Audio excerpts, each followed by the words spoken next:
Olá pessoal, boa noite, como é que vocês estão? Hoje nós estamos na terceira noite dessas lives que se chama Trajetórias. A gente teve um pouquinho de atraso, porque vocês sabem como são, né? As campanhas estão nas retas finais e os candidatos, os co-candidatos, eles estão aí cheio de tarefas, fazendo uma série de lives, divulgando as suas propostas, né, para que consiga aí vencer as eleições. Hoje vai estar aqui com a gente, contando um pouco sobre as suas trajetórias, o Júlio César, que é co-candidato do Quilombo Periférico, uma candidatura coletiva daqui de São Paulo. Oi, Dominique, tudo bem? É a minha sobrinha, gente. Ó, desde pequena a gente já colocando as sobrinhas para ficar atentas, né, no debate político, enquanto que é importante a gente se mobilizar para que a gente possa votar e escolher um candidato que estão ali tendo pautas que nos beneficiem enquanto cidadãos, né? Olá, Ana Paula, tudo bem? Só aguardando o Júlio César chegar. Eu vou começar a apresentá-lo.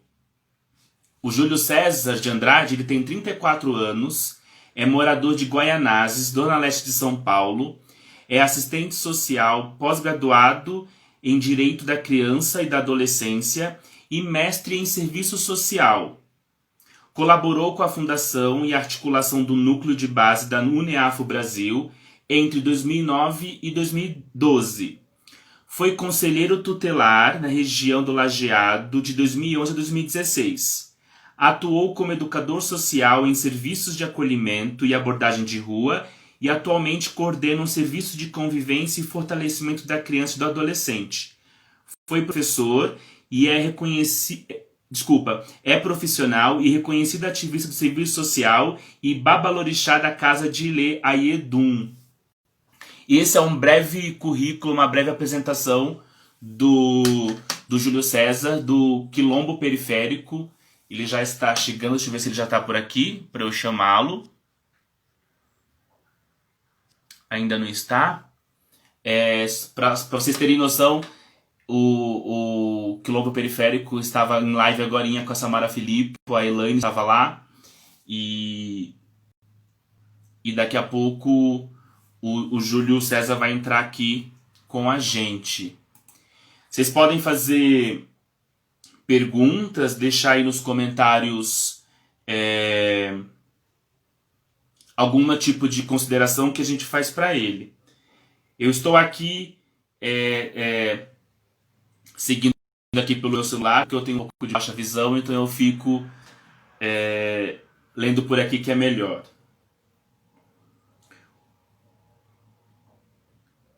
O Júlio precisa entrar para eu poder convidá-lo. Ele precisa acessar a live para poder convidá-lo. Ana Paula, você consegue avisar para ele, por favor?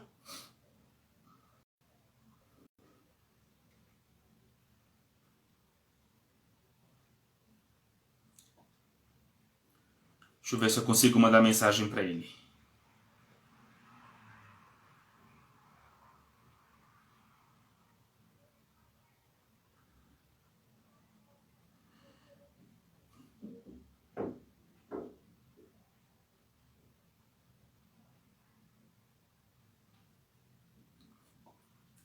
Então, essa live Trajetórias, para quem está me acompanhando recentemente nas redes sociais, eu sou doutorando pela USP, eu trabalho, sou formado em Química e em Letras, e o meu doutorado é um doutorado em Ensino de Ciências, onde eu trabalho como a literatura africana e afro-brasileira, ela poderia potencializar a formação antirracista dos professores de ciências.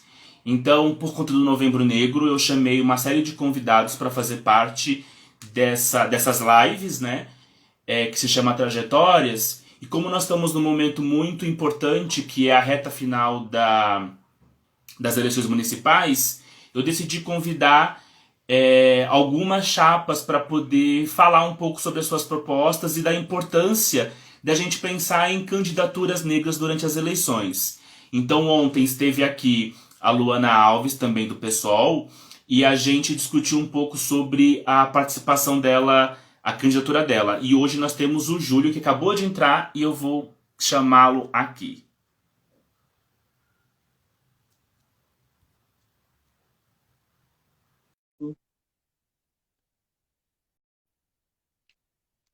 Aguardando o Júlio. É, é um. Opa, agora vai. Oi, Júlio, tudo bem? Boa noite. Boa noite. Muita correria essa reta final de eleições, né? Imagina, só um minuto.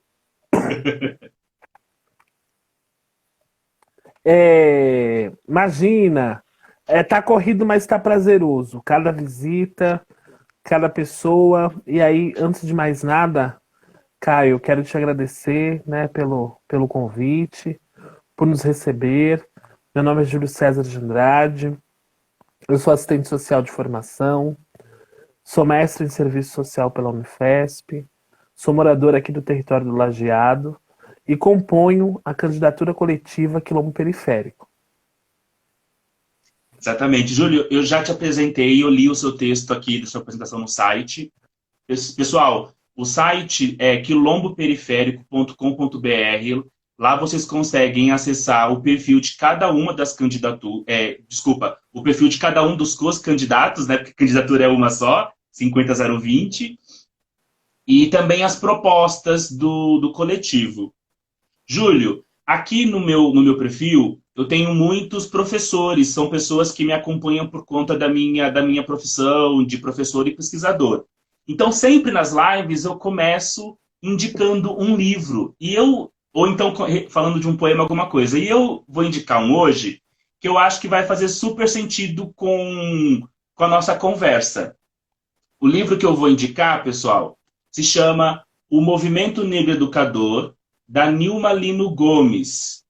É um livro da editora Vozes e é um livro importantíssimo para quem estuda teoricamente a questão do movimento negro. Nesse livro ela fala o quanto que o movimento negro ele produz, sistematiza as questões étnico-raciais, produz saberes emancipatórios, e isso me vem em mente falar do movimento negro educador, porque muitos da chapa Quilombo Periférico são pessoas ligadas com a questão educacional, com a UNEAFRO, né, Júlio?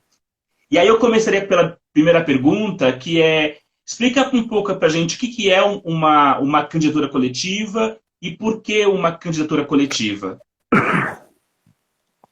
Acho que em primeiro lugar, né, o nosso nome já diz e já traz sentido a nossa candidatura coletiva, se chama Quilombo Periférico, né?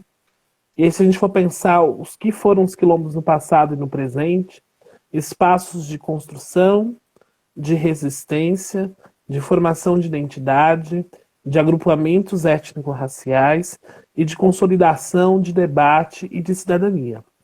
A candidatura coletiva Quilombo Periférico é mais do que só uma candidatura, né? Trata-se de uma construção com 6 lideranças negras de jovens periféricos da cidade de São Paulo. E que tem como Uhum. referência Elaine Mineiro, né, que vai aparecer na UNA, Elaine do Quilombo Periférico, pois ainda a nossa legislação precisa avançar no que diz respeito a candidaturas coletivas, mas ela trata-se de um mandato popular. O que é o papel do mandato popular? Está a serviço dos interesses da sociedade em geral.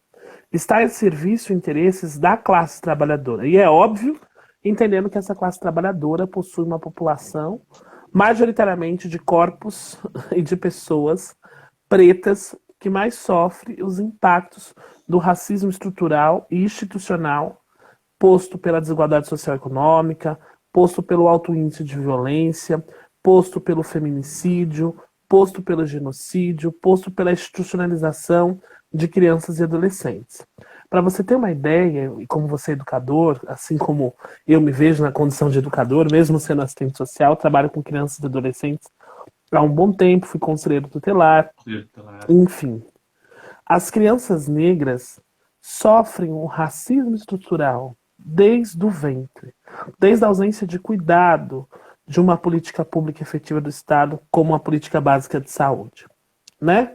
Se a gente for Uhum. pensar que a mulher negra tem um sofrimento, o filho da mulher negra ele tem um sofrimento porque ele é filho daquela mulher preta, já no útero, né? Quando não é garantido saúde pública de qualidade, quando não é garantido atendimento efetivo, quando não é garantido as mínimas condições para que os corpos das mulheres pretas tenham direito de fazer um parto que fosse realmente humanizado.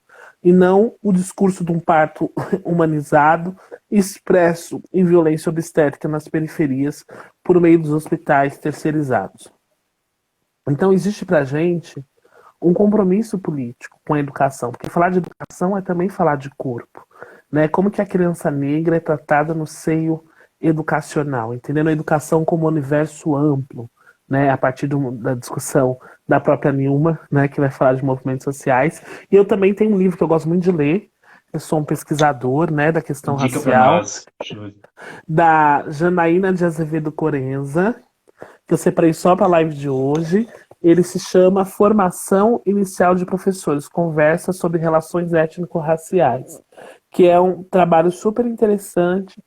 Quando que é fundamental os educadores, os professores, né, aprofundarem nas relações étnico-raciais nos vários espaços onde estão as crianças e adolescentes. Por exemplo, eu sou assistente social e trabalho Uhum. numa política pública de assistência social que tem como viés do trabalho a questão da dimensão socioeducativa. O que é o socioeducativo? O socioeducativo vai trabalhar com a criança e o adolescente as suas potencialidades, as suas habilidades humanas, reconhecendo esse adolescente, essa criança, como um sujeito de direito e como um sujeito de uma fase única e peculiar e que sofre expressões concretas da questão social, que afeta seus pais e cotidianamente ela está inserida num território. E aí não tem como não lembrar de um outro autor que eu gosto muito, do Milton Santos, né? Que vai falar que o território tem uma força, a força do lugar. Esse território que também tem lutas, tem também contradições, mas também tem conquistas, né? Então, se a gente enxerga a criança e o adolescente como um sujeito de direitos e que sua família deva ser. E aí, a partir da família, não a família gente burguesa doriana, né? A gente está falando de famílias pretas, famílias com todas as suas manifestações. O importante é o Uhum. afeto, é o vínculo. Então, a gente está falando de infâncias e juventudes negras que sofrem racismo no seu cotidiano, principalmente as nossas crianças de 6 a 12 anos, que são as mais institucionalizadas e, consequentemente, de acordo com os dados do CNJ, né, são as Uhum. menos adotáveis, e os adolescentes de 12 até 17 anos, e que acabam ainda entrando num outro índice, no índice de institucionalização por acolhimento institucional, alto índice de medida de internação nos serviços de medida socioeducativa, a exemplo, a Fundação Casa, aqui na cidade de São Paulo, e os altos índices de genocídio. Então, a gente está falando de corpos negros que não têm um cuidado do Estado, ou por ação, por meio das ações truculentas da polícia, das abordagens, ou por omissão. Então, a gente tem um desafio aqui quando o quilombo periférico, que é, em primeiro lugar, né, investir numa educação pública que garanta a efetivação da Lei 10.639, que garanta, por meio de polos educacionais, é uma das nossas propostas, terem polos educacionais nos territórios periféricos de educação étnico-racial. Tem uma escola modelo, por exemplo, vamos pensar aqui o território que eu moro, aqui no Lajeado, que trabalha a questão étnico-racial indígena com as nossas crianças e adolescentes, vai ser de fundamental importância, porque vai trabalhar com essa criança e com esse adolescente possibilidades de ter acesso aos nossos autores, às nossas músicas e ir desconstruindo o racismo que ainda está presente no cotidiano da vida escolar. Para você ter uma ideia, quando eu era conselheiro tutelar, uma das coisas que muito me indignava era a forma que chegavam as denúncias por parte das unidades escolares sobre as crianças negras. Então, aquela criança naquele relato que vinha, era o menino que ia sujo, exatamente com essas palavras. O menino que vinha de família desestruturada, o menino que vinha em condições agressivas, truculentas. E a gente esquece que essa criança, esse adolescente, pretinho e pretinha, vem dessa sociedade de contradições. É fruto dessa sociedade.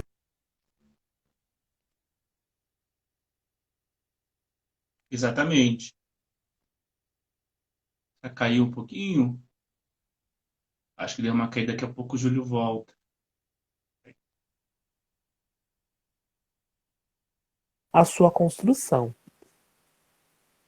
Então, outra proposta nossa de fundamental importância, se a gente entende que a criança e o adolescente e que as famílias negras são prioridades, entre eles as mulheres negras, a defesa incondicional do funcionamento do Sistema Único de Saúde, da saúde pública, um SUS sem racismo, um SUS laico e um SUS que garanta a saúde pública com efetividade.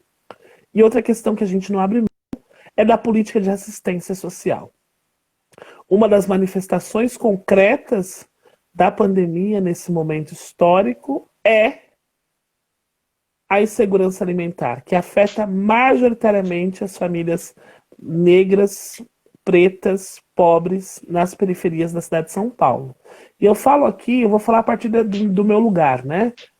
Como Uhum. morador, como trabalhador, como pesquisador, como assistente social e como conselheiro tutelar que fui no passado, mas de que a gente vive um contexto de barbárie das famílias pobres e que com essa pandemia isso tem a se intensificar.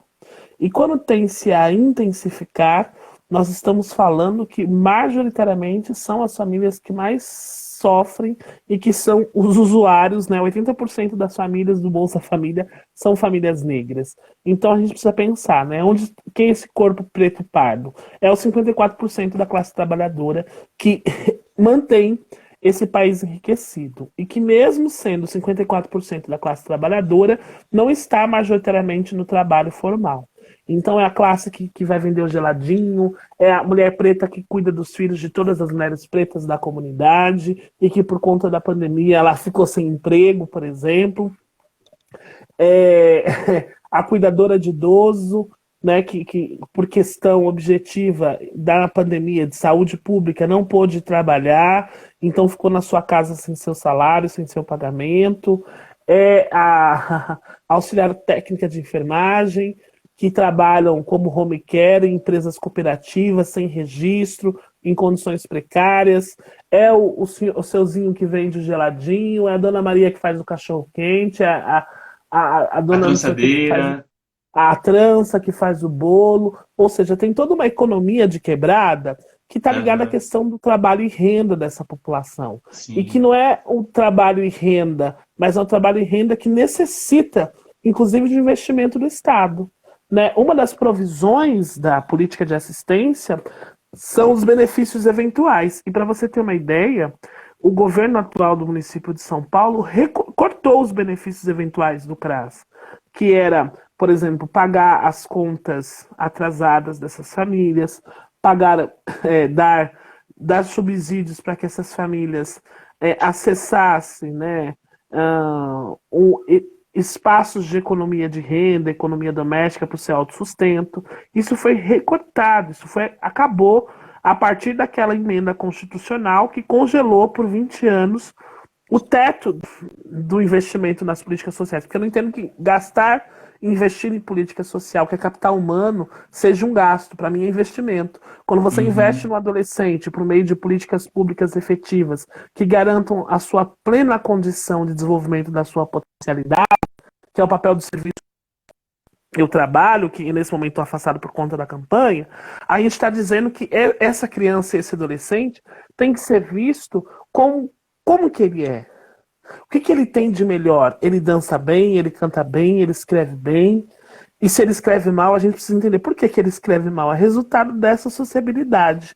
E aí a política de Uhum. assistência tem um papel que é um papel de garantir os mínimos sociais necessários para a sua emancipação. Só que com o congelamento, isso passa a ser uma PEC da morte.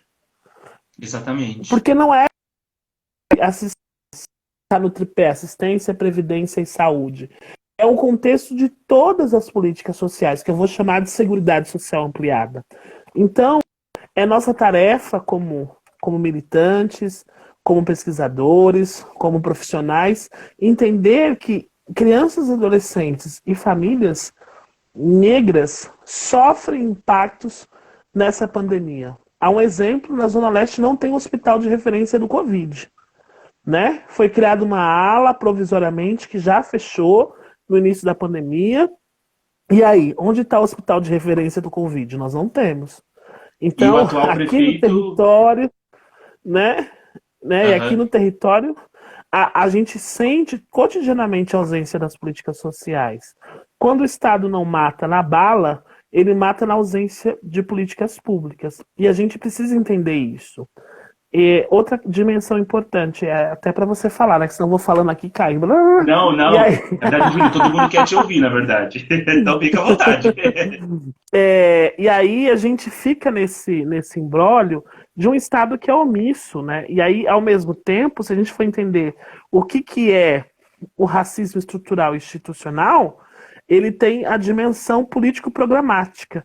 O que é a dimensão política programática? Quando um gestor escolhe não investir em políticas, por exemplo, centros para juventude, para jovens, né, de 15 até chegar aos 60 anos de idade, o Centro para a Juventude, desculpa, que é de 15 a 24 anos, e que foram fechados. Aqui no território do Lajeado a gente só tem dois.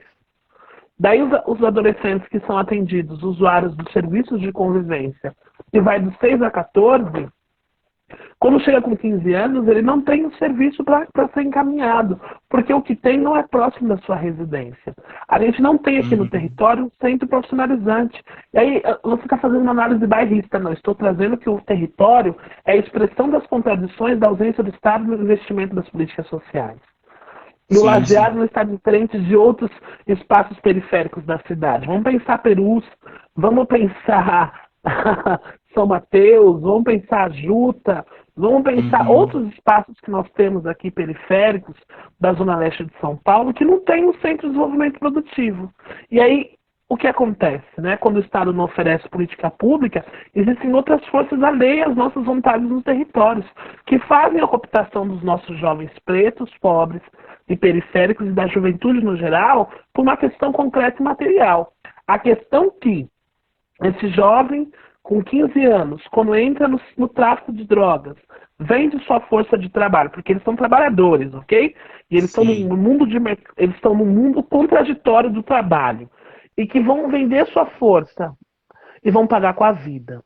E se eles vão pagar com a vida, a responsabilidade não é da família. A primeira responsabilidade, de acordo com o Estatuto da Criança e Adolescente, é do Estado.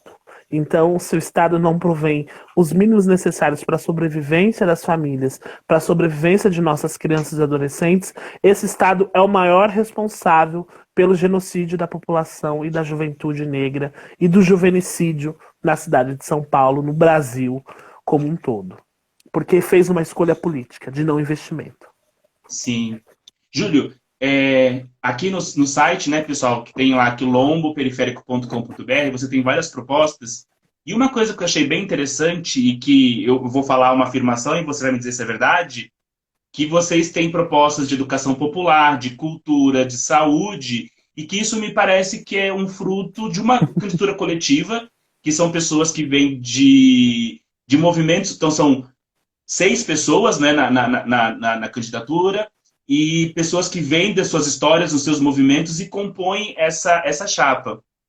E aí você está falando da periferia, e eu lembrei da periferia que eu cresci, e uma coisa que me chamou a atenção foi o fomento à cultura na periferia.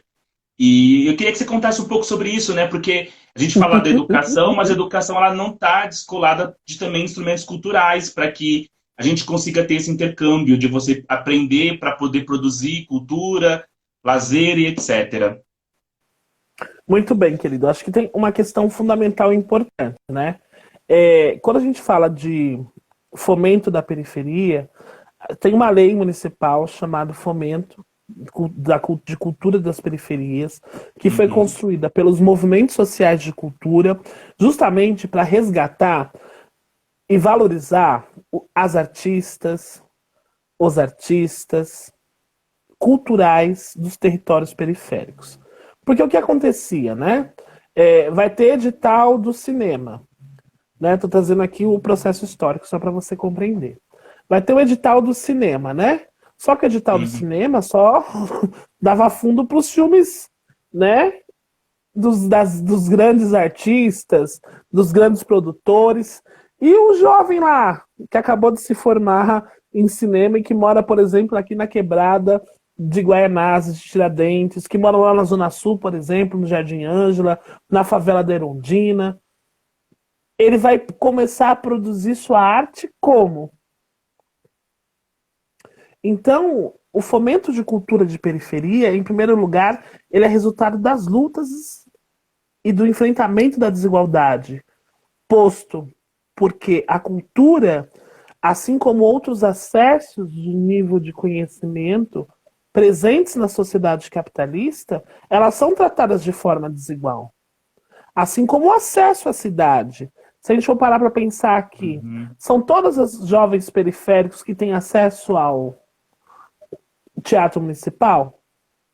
O teatro municipal, ele é um espaço gratuito para toda a população?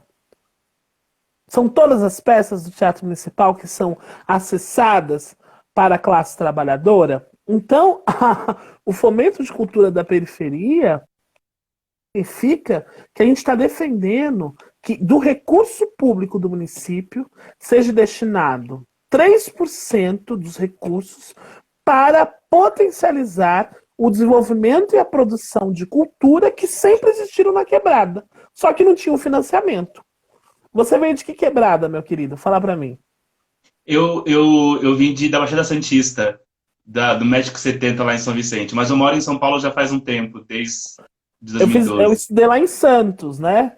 Vamos Ah, pensar aí. Suponhamos que você morava na região do Saboó, sim, né? Você sim, Rádio mestrado lá. Clube. Isso, uma área As periférica, periferias se certo? conhecem. Né? Então, por exemplo, Saboó é um bairro periférico com várias casas, apartamentos, como se fosse a cidade de Tiradentes aqui, só que um número menor, né? Cidade de Tiradentes Uhum. tem 400 mil habitantes, o Saboó deve ter ali umas 4, 5, 6 mil famílias só naqueles prédios do CDHU. Suponhamos que a Prefeitura de Santos vai fazer um show no centro de Santos. E aí vai chamar um artista famoso. Só que quem abre o show é você. Só que você vai ganhar R$ 700 pelo show. E o artista famoso vai ganhar seus 300, 200 mil por uma hora de show. Isso é a contradição. Isso é a desigualdade social.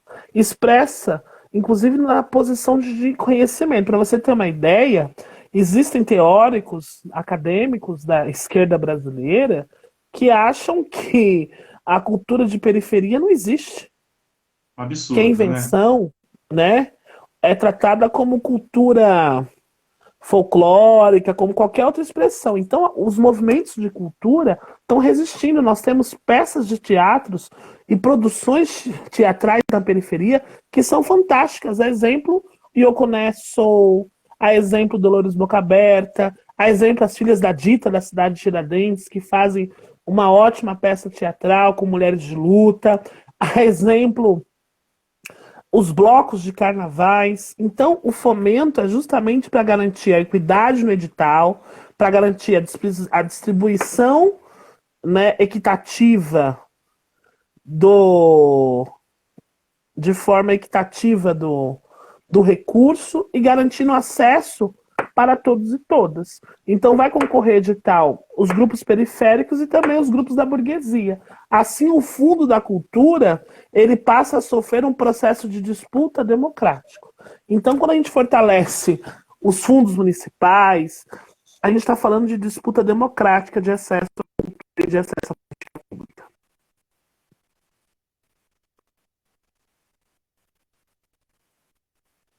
É isso, companheiro. Deu uma caída, Júlio, por isso que eu fiquei parado aqui.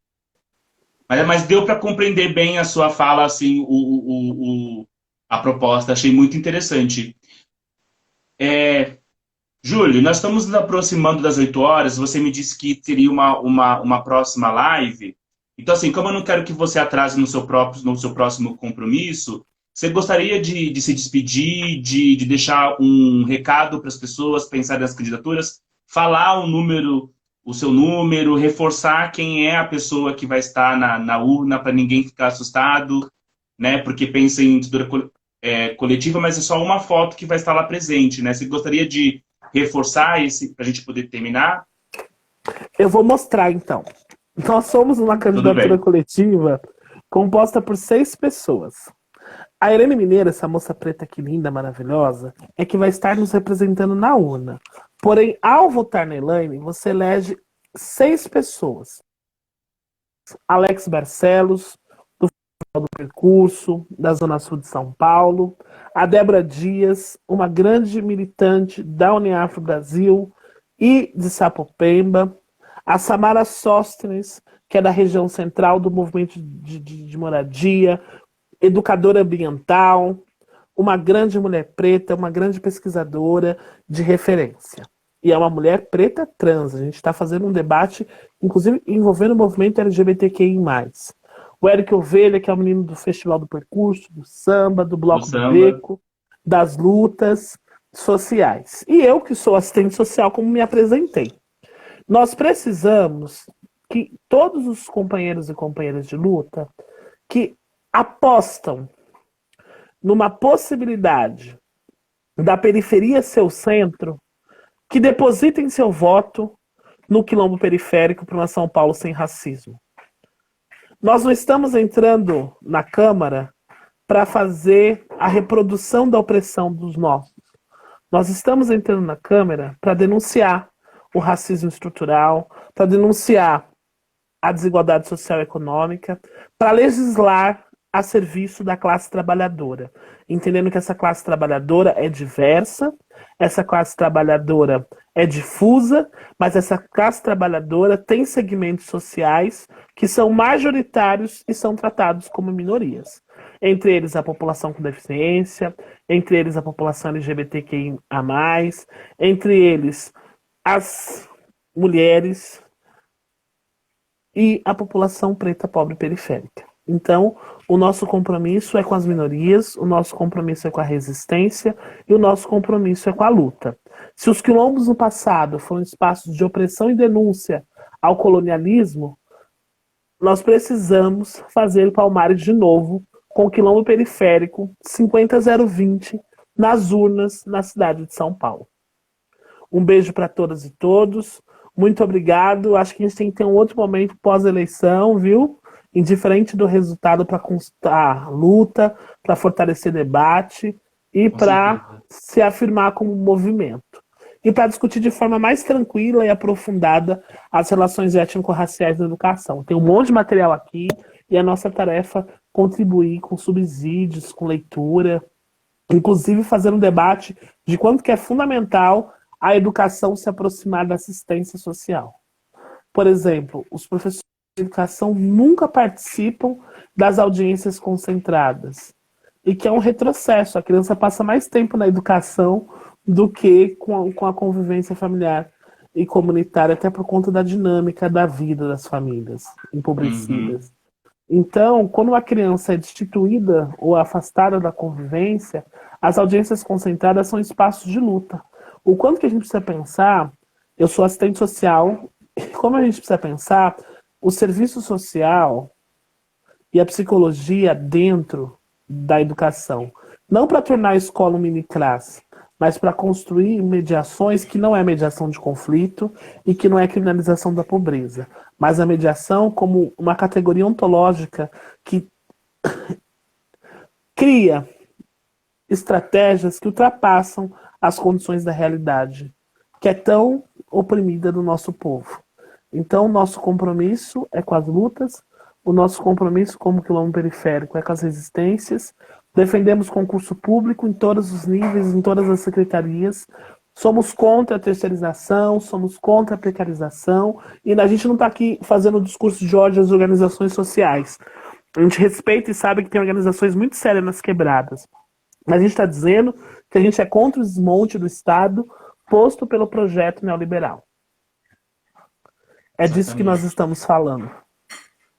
Então, pessoal, vocês já sabem, Quilombo Periférico 50020, Elaine vai estar na urna, mas como o próprio Júlio falou, ele vendo uma, você está levando outros 5 candidatos que abrange aí um espectro, o que também reflete a periferia, essa pluralidade do que é a periferia, né, Júlio? Agradeço imensamente a sua presença e espero a gente conversar depois, porque você assim, me ensinou bastante sobre a questão do serviço social, que eu reconheço eu sou leigo nessa área, sabe? Eu, enquanto educador, para mim é muito importante ter esse conhecimento. Agradeço imensamente mesmo. Tamo junto. E aí, para esclarecimento, né? Tamo o junto. Serviço social é a profissão e a assistência social é a política de Estado. E o assistente já errei, social tá vendo? é o profissional formado na profissão de serviço. Mas a gente pode discutir isso em outro momento. Obrigado. Pessoal, essa live vai ficar gravada, também vai estar no YouTube e no Facebook, e eu vou deixar a descrição tanto do livro que eu indiquei, quanto do livro que o Júlio indicou, tá? Eu vou pegar aqui, quando eu rever o áudio, eu vou ver, e eu vou deixar descrito para vocês, para a gente poder fomentar esse debate, fazer leituras e poder propiciar uma discussão mais aprofundada. Muito obrigado, Júlio, e bom fim de campanha, e desejo sorte aí nessa empreitada para a Câmara. 50020 para uma São Paulo sem racismo. 50020 para São Paulo sem racismo. Beijão, querido.